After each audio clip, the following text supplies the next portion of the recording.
Breaking news చూస్తున్నాం. శ్రీవారి లడ్డూ నెయ్యి కల్తీ పైన సుప్రీంకోర్టు సంచలన ఆదేశాలు జారీ చేసింది. దర్యాప్తు కోసం స్వతంత్ర స్విట్ వేస్తూ కీలక ఆదేశాలు జారీ చేసింది. ఇక రాష్ట్రం వేసిన సిట్ను కాదని స్వతంత్ర సిట్ను ఏర్పాటు చేసింది. సుప్రీంకోర్టు ఆదేశాలతో రాష్ట్రం వేసిన సిట్ రద్దయిపోయింది. ఇక స్వతంత్ర సిట్లో రాష్ట్ర అధికారులు ఎవరుంటారనే ఉత్కంఠ నెలకొంది. అయితే ప్రస్తుతం సిట్లో 3 ఐపీఎస్ స్థాయి అధికారులు ఉన్నారు. సర్వేశ్వర్ త్రిపాఠి, గోపీనాథ్ శెట్టి, హర్షవర్ధన్ రాజులో ఎవరిని సిట్లో కొనసాగిస్తారని ఉత్కంఠ కొనసాగింది. అయితే రాష్ట్ర ప్రభుత్వం ఏర్పాటు చేసిన సిట్లో 9 మంది ఉన్నారు. దాంట్లో 3 ఐపీఎస్ స్థాయి అధికారులు ఉన్నారు. దాంట్లో ఇప్పుడు సుప్రీం ఆదేశాలతోని కేవలం 2 అధికారులు మాత్రమే సుప్రీంకోర్టు ఇచ్చినటువంటి ఆ 5 మెన్ కమిటీలో ఉండబోతోంది. ఇంతకీ ఆ 5 మెన్ కమిటీలో 2 రాష్ట్ర అధికారుల నుంచి ఈ 3లో ఎవరికి ఏ 2కి అవకాశం దొరుకుతుందో చూడాల్సిన అవసరం అయితే ఉంది. అయితే 5 సభ్యులతో స్వతంత్ర సిట్ ఏర్పాటైన నేపథ్యంలో 2 రాష్ట్ర అధికారులు ఎవరికి చోటు కల్పిస్తారనేది కొంత ఉత్కంఠగా కొనసాగుతోంది. ఎస్, మరిన్ని అప్డేట్స్ కోసం ప్రతినిధి కృష్ణమోహన్ దగ్గరికి వెళ్దాం. ఎస్ కృష్ణమోహన్, సో అటు సుప్రీం 5 అధికారులతో కమిటీ వేసింది, 5 మెన్ కమిటీ వేసింది. స్వతంత్ర కమిటీలో 5లో 2 రాష్ట్రానికి సంబంధించిన అధికారులు ఉండబోతున్నారు. సో ఈ 2లో ప్రస్తుతం రాష్ట్ర ప్రభుత్వం ఏర్పాటు చేసిన సిట్లో 3 అధికారులు ఉన్నారు. ఐపీఎస్ స్థాయి అధికారులు సర్వేశ్వర్ త్రిపాఠి, తర్వాత హర్షవర్ధన్ రాజులు, మరొక గోపీనాథ్ శెట్టి ఉన్నారు. సో ఈ 3లో ఎవరిద్దరికి అవకాశం లభించబోతోంది? సో సుప్రీం తీర్పు పైన ఎటువంటి అప్డేట్స్ అంటున్నాయి రాజకీయంగా కాను, సామాజికంగా కాను, ప్రజల్లో నుంచి కూడా? ఎస్ మనోజ్, ఇప్పుడు కేంద్రం అంటే సుప్రీంకోర్టు ఇచ్చిన ఆదేశాల ప్రకారం ఎవరైతే సిబిఐ డైరెక్టర్ ఉన్నారో ప్రవీణ్ సూద్ పర్యవేక్షణలోనే ఇప్పుడు ఈ కమిటీ దర్యాప్తు బృందం కూడా ఏర్పడబోతుంది. అంటే ఈ దశగా ఇక ఆంధ్రప్రదేశ్లో ఏర్పాటు చేసిన త్రిపాఠి నేతృత్వంలో ఏర్పరిచిన సిట్టు రద్దయినట్టుగానే మనం భావించాలి. ఈ దశగా ఇప్పుడు ఉన్న ఈ 3 ఐఏఎస్ అధికారులు హర్షవర్ధన్ రాజు కావచ్చు, లేకపోతే గోపీనాథ్ శెట్టి కావచ్చు, జెట్టి కావచ్చు, లేకపోతే త్రిపాఠి కావచ్చు, వాళ్ళతో పాటు ఒక 6 మంది డిఎస్పీలు, 2 సిఐతో ఒక సిట్ బృందాన్ని ఏర్పాటు చేశారు. అది పూర్తిగా కూడా రద్దయినట్టుగానే మనం చూడాలి. ఎందుకంటే కేంద్రం పూర్తిగా కూడా బాధ్యతల్ని సిబిఐ డైరెక్టర్ ప్రవీణ్ సూద్కి అప్పచెప్పింది. సిబిఐ డైరెక్టర్ పర్యవేక్షణలోనే ఈ దర్యాప్తు సంస్థ రంగంలో దిగబోతుంది. సో ఇప్పుడు ప్రవీణ్ సూద్ ఎవరైతే సిబిఐ అధికారులు 2ని సెలెక్ట్ చేస్తారో, అలాగే పోలీసు నుంచి ఆయన సెలెక్ట్ చేస్తారా, ఆయన రెఫర్ చేసిన ఒక 2 వ్యక్తుల్ని ఇక్కడ తీసుకుంటారా అనేది చూడాలి. దాంతో 4 అవుతారు. అలాగే ఫుడ్ అండ్ సేఫ్టీ మెజర్మెంట్స్కి సంబంధించి కూడా ఒక 5 అధికారి ఎవరైతే ఆ చైర్మన్ ఉంటారో, ఫుడ్ అండ్ సేఫ్టీకి సంబంధించి ఫుడ్ సేఫ్టీ అండ్ స్టాండర్డ్స్కి సంబంధించి చైర్పర్సన్ ఎవరైతే ఉంటారో ఆయన ఒక అధికారాన్ని నియమిస్తారు. సో ఈ 5 మంది మాత్రమే రేపు జరగబోయే ఈ కల్తీ నెయ్యికి సంబంధించిన దర్యాప్తు సంస్థలో అధికారులుగా ఉంటారు తప్పితే ఇప్పుడు రాష్ట్ర ప్రభుత్వం నియమించిన సిట్టు దాదాపుగా రద్దయినట్టుగానే మనం భావించాలి. దీంట్లో ఎఫిషియెంట్ అధికారులు ఉన్నారని కానీ సిబిఐ కానీ భావిస్తే డెఫినెట్గా వాళ్ళల్లో దీంట్లో నుంచి కూడా ఒక 2ని కూడా సెలెక్ట్ చేసుకునే అవకాశం అయితే ఉంటుంది. కానీ ఇప్పుడు సర్వేస్ త్రిపాఠి ఆధ్వర్యంలో నడిచిన ఆ సిట్ అయితే దాదాపుగా బంద్ అయినట్టునే చెప్పాలి, అది రద్దయింది. సో ఈ రద్దయిన నేపథ్యంలో ఇప్పుడు కొత్తగా అధికారుల్ని ఆంధ్రప్రదేశ్ క్యాడర్లో ఏ అధికారుల్ని 2ని తీసుకుంటారు ఐపీఎస్ అధికారులని అనేది వేచి చూడాల్సిన పరిస్థితి అయితే ఉంది. మరోవైపు ప్రవీణ్ సూద్ సిబిఐ తన కార్యాలయంలో ఏ 2 అధికారులని నియమిస్తారని చూడాలి. అలాగే ఫుడ్ సేఫ్టీ స్టాండర్డ్స్ కమిటీ నుంచి ఎవరైతే చైర్పర్సన్స్ ఉంటారో ఆయన ఒక మనిషిని నియమించే పరిస్థితి ఉంటుంది. సో ఈ 5 మంది మాత్రమే ఈ కేసుని దర్యాప్తు చేసే బృందంలో పాల్గొనే కీలక సభ్యులుగా మారిపోతున్నారు. సో అది ఈరోజు ఆ లిస్ట్ వస్తుందా, రేపు వస్తుందా అనేది ఇంకా ఒక క్లారిటీకి అయితే రావాల్సిన పరిస్థితి అయితే ఉంది.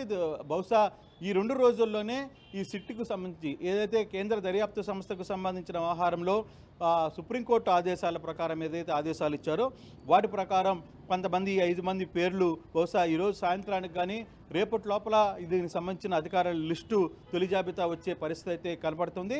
దానికి సంబంధించి ఫర్దర్గా యాక్షన్ ఎవరెవరు తీసుకుంటారు, దాంట్లో ఎవరెవరు అధికారులు ఉంచుతారు, డిఎస్పీ స్థాయి అధికారులు ఎవరు లేదు, సిబిఐ నుంచి ఎంతమంది అధికారులు రంగంలోకి ఉంటారు, ఆంధ్రప్రదేశ్ నుంచి ఎంతమంది సీఏలు ఉంటారు, లేకపోతే డిఎస్పీలు ఉంటారు అనేది కూడా చూడాల్సిన పరిస్థితి అయితే ఉంది. ఇక సిబిఐ కంట్రోల్లోకి వెళ్ళిపోయింది కాబట్టి ఇక ప్రవీణ్ నేతృత్వంలోనే ఈ 5 మెన్ కమిటీ ఆయన యొక్క సూపర్విజన్ లోనే విచారణ చేపట్టాల్సి ఉంటుంది. ఇక్కడ చాలా క్లియర్ గా సుప్రీంకోర్టు చెప్పిన అంశం ఏంటంటే కోటాను కోట్ల భక్తులకు సంబంధించిన అంశం కాబట్టి వాళ్ళ యొక్క మనోభావాలకు సంబంధించిన అంశం Yes. కాబట్టి పారదర్శకంగా జరగడం కోసమే ఈ కమిటీ వేస్తున్నాం. అటు రాష్ట్రానికి పూర్తి బాధ్యతలు అప్పచెప్పకుండా, కేంద్రానికి పూర్తి బాధ్యతలు అప్పచెప్పకుండా చెరొక ఇద్దరు అధికారులు నియమిస్తూ ఒక స్పెషల్ ఫుడ్ సేఫ్టీ అండ్ సెక్యూరిటీకి సంబంధించిన అధికారులను కూడా ఒకరు నియమించారు. ఈ నేపథ్యంలో ఆల్రెడీ 9 మంది కమిటీ వేసింది, రాష్ట్ర ప్రభుత్వం సిట్ వేసింది. ఈ 9 మందిలో 3 ఐపీఎస్ అధికారులు ఉన్నారు. సో సిబిఐ పరిధిలో ఉన్న అంశం అయితే సిబిఐ ఎవరిని వేస్తుందని ప్రస్తుతం తాత్కాలికంగా మనం అంచనా వేయకపోయినా కూడా రాష్ట్ర ప్రభుత్వం తరఫున సిట్లో 3 ఐపీఎస్ అధికారుల నుంచి ఒక ఇద్దరికి అవకాశం కల్పించాలి. కాబట్టి ఎవరో ఇద్దరు కాబోతున్నారు. యాజ్ పర్ ఎక్స్పీరియన్స్ కావచ్చు, వాళ్ళ ర్యాంక్ అథారిటీ ప్రకారం కావచ్చు, ఎవరికి దాంట్లో చోటు కల్పించబోతున్నారు? మనోజ్, ఇక్కడ ఏదైతే సర్వేస్ త్రిపాఠి ఆధ్వర్యంలో సిట్ ఏర్పడిందో ఆ సిట్లో ఉన్న 3 ఐపీఎస్ అధికారుల్లో ఏ ఇద్దరిని సెలెక్ట్ చేయాల్సిన పరిస్థితి కూడా లేదు, ఆ క్లారిటీ లేదు. ఎందుకంటే సిట్లో ఉన్న అధికారులను కూడా మీరు వాడుకోండి అని చెప్పలా. కేవలం చెప్పింది ఏంటి, డెఫినెట్గా అంటే ఇప్పటికి సుప్రీంకోర్టు ఏదైతే ఆదేశాలు ఇచ్చిందో, ఎక్కడైతే సిబిఐ కేంద్రంతో అంటే సిబిఐ ఆధ్వర్యంలో సిబిఐ డైరెక్టర్ ప్రవీణ్ సూద్ ఆధ్వర్యంలో ఈ 5 మెన్ కమిటీని వేసిందో, ఈ 5 మెన్ కమిటీలో ఉన్న ప్రవీణ్ సూద్ ఆధ్వర్యంలో సిబిఐ నుంచి ఇద్దరు వస్తారు.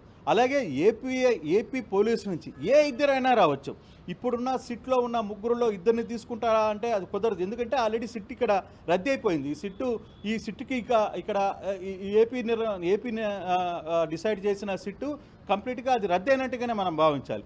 ఒకవేళ నిజంగానే దీనికంటే ఎఫిషియెంట్ ఆఫీసర్స్ ఎవరైనా సిబిఐకి కానీ లేకపోతే డైరెక్టర్కి కానీ అనిపిస్తే సెంటర్లో వాళ్ళు ఇద్దరిని తీసుకునే పరిస్థితి ఉంటుంది. లేదు సిబిఐ కోరచ్చు కూడా సపరేట్గా ఎవరిని, ఆంధ్రప్రదేశ్ని మీరు ఒక ఇద్దరు అధికారులని కేటాయించండి మాకు అని కూడా. సో ఆ దిశగా కూడా కొంత అధికారులని కేటాయించే పరిస్థితి కూడా ఉంటుంది. అంతేగాని ఈ 3లోనే ఇద్దరిని తీసుకుంటారు అనేది జరగదు. అటువంటి పరిస్థితులు ఉండకపోవచ్చు. ఎందుకంటే సిబిఐ వ్యవహారంలోకి వెళ్ళిపోయింది కాబట్టి సిబిఐ డైరెక్టర్ కంట్రోల్లోనికి ఈ 5 మెన్ కమిటీ నియమితం అవుతుంది. కాబట్టి ఆంధ్రప్రదేశ్ నుంచి పూర్తిగా కూడా ఏ ఇద్దరిని సెలెక్ట్ చేసుకోవాలి అనేది ప్రభుత్వాన్ని రిక్వెస్ట్ చేసే పరిస్థితి కూడా ఉండొచ్చు. ఒక ఆప్షన్ ఉంది. రెండోది సిబిఐ ఒక ఇద్దరిని తీసుకోమనే పరిస్థితి ఉంటుంది. లేకపోతే దీంట్లో ఉన్న మరో ఇద్దరిని కూడా తీసుకునే పరిస్థితి కూడా ఉంది. లేదు దీంట్లో కాకుండా బయట నుంచి కూడా అంటే ఏపీలో పనిచేస్తున్న అధికారుల్లో మరో ఇద్దరిని కూడా తీసుకునే పరిస్థితి అయితే ఉంటుంది. కానీ ఈ వ్యవహారంలో ఈ సిట్లో ఉన్న అధికారులనే తీసుకోవాలని ఎక్కడా లేదు. కాబట్టి అది సిబిఐ డైరెక్టర్కి సంబంధించి వ్యవహారంలో ఒక ఆలోచన అయితే ఉంటుంది. ఒకటి ఫుడ్ అండ్ సేఫ్టీకి సంబంధించి ఫుడ్ సేఫ్టీ స్టాండర్డ్స్కి సంబంధించి వ్యవహారంలో మాత్రం ఆ చైర్పర్సన్ ఒక మనిషిని నియమిస్తారని చెప్పింది. కాబట్టి ఈ రెండిట్లోనే అంటే ఒకటి ఎఫ్ఎస్ఎస్ఐ నుంచి మాత్రం వాళ్ళ చైర్మన్ నియమిస్తారు. సిబిఐ నుంచి ప్రవీణ్ సూద్ తన అధికారులతో పాటు ఆంధ్రప్రదేశ్ నుంచి మరో ఇద్దరిని అడిగారు. కాబట్టి ఆంధ్రప్రదేశ్ ప్రభుత్వమైనా నిర్ణయించవచ్చు, ప్రభుత్వాన్ని సిబిఐ కూడా కోరచ్చు, మీరు ఒక ఇద్దరు మంచి అధికారులని సూచించండి అని. ఆ సూచనలో ఈ 3 ఐపీఎస్ అధికారులను కూడా చూపించవచ్చు.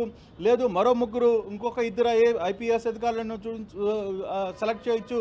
అది మరి ఇంకొక గంట 2-3 గంటల్లో కానీ ఈ వ్యవహారం ఒక కొలిక్కి వచ్చే పరిస్థితి అయితే లేదు. కానీ ప్రస్తుతం సిట్ అయితే మాత్రం ఆంధ్రప్రదేశ్ వేసిన సిట్ మాత్రం రద్దయినట్టుగానే మనం భావించాల్సిన పరిస్థితి ఉంటుంది మనోజ్. రైట్ కృష్ణమోహన్, సో మొత్తం మీద సుప్రీంకోర్టు ఆదేశాలతో ఒక్కసారిగా సంచలనంగా మారింది. ఎందుకంటే ఇక్కడ 5 మెన్ కమిటీ వేసింది.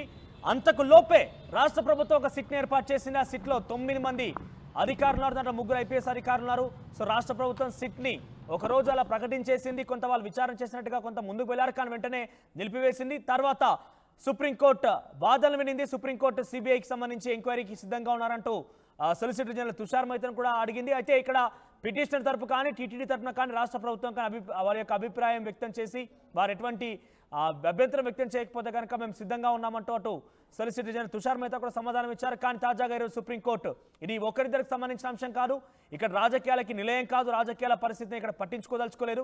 కానీ పారదర్శకంగా కొన్ని కోట్ల హిందువుల యొక్క మనోభావాలకు సంబంధించిన అంశం కాబట్టి నేను స్వతంత్ర కమిటీకి ఆదేశించింది. స్వతంత్ర కమిటీలో 5 కమిటీలో సభ్యులు ఉంటారు. దాంట్లో 2 సిబిఐ అధికారులు ఉంటారు, 2 రాష్ట్ర ప్రభుత్వం తరఫున అధికారులు ఉంటారు, మరొకరు food safety and standards authority of India నుంచి ఎఫ్ఎస్ఎస్ఏఐ నుంచి ఒక అధికారి ఉంటారు. సో ఈ 5 మెన్ కమిటీ నిర్ధారించాల్సి ఉంటుంది. మరి ఈ దెబ్బతో సుప్రీంకోర్టు ఆదేశంతో రాష్ట్ర ప్రభుత్వం నియమించినటువంటి సిట్ అయితే రద్దయిపోయింది. దాదాపుగా ఆ సిట్ పూర్తిగా కొలాప్స్ అయినట్టే చెప్పాలి. మరి ఇప్పుడు రాష్ట్ర ప్రభుత్వం తరపున ఈ 5 మెన్ కమిటీలో ఇద్దరు రాష్ట్ర ప్రభుత్వ తరపున ఇద్దరు పోలీసు అధికారులు ఉన్నారు కాబట్టి ఎవరిని సూచిస్తుంది? అది ఆల్రెడీ ఉన్న కమిటీలో సిట్ కమిటీ నుంచి 9 మంది సభ్యులు 3 ఐపీఎస్ అధికారుల నుంచి ఎవరిని ఇద్దరిని ప్రకటిస్తారా, ఇద్దరిని తీసుకుంటారా, లేదంటే కొత్త వారిని నియమిస్తారా మాత్రం చూడాల్సిన అవసరం అయితే ఉంది. ఈ విషయంపై చాలా మంది రియాక్ట్ అవుతున్నారు. ఆ రియాక్షన్స్ ఏంటో చూద్దాం. एक जो है फूड सेफ्टी अथॉरिटी से, एक ऑफिसर फूड सेफ्टी अथॉरिटी से होगा, क्योंकि पहले तो जो है एसजी का ये कहना था कि जो एसआईटी पहले की एसआईटी है वो भी क्रेडिबल है, उनके क्रेडेंशियल पे कोई डाउट नहीं है। बट बाकी जो है वाईएसआरपी की तरफ से जो ऑब्जेक्शन था, इस वजह से एक इंडिपेंडेंट बॉडी जो है कोर्ट द्वारा बनाई गई है, जिसमें जो है 2 from CBI, 2 from state body और 1 is from food safety authority. So ये करके जो है आज इस पिटीशन को डिस्पोज ऑफ कर दिया गया। Can you tell me in English what happened in Supreme Court today? Today, Supreme Court constituted an independent SIT comprises by the 2 members from CBI, 2 from State Police, and 1 from Food Safety Authority. And while ordering constituting this independent body, Supreme Court has disposed of the petition. And if there will be anything with respect to this case, then we can file a separate any application in the same case. పెద్ద shopping ప్రపంచం CMR shopping mall మన అనంతపురంలో పాయల్ రాజ్పుత్ మరియు నభా నటేష్ గారిచే October 4న గొప్ప ప్రారంభం. CMR shopping mall.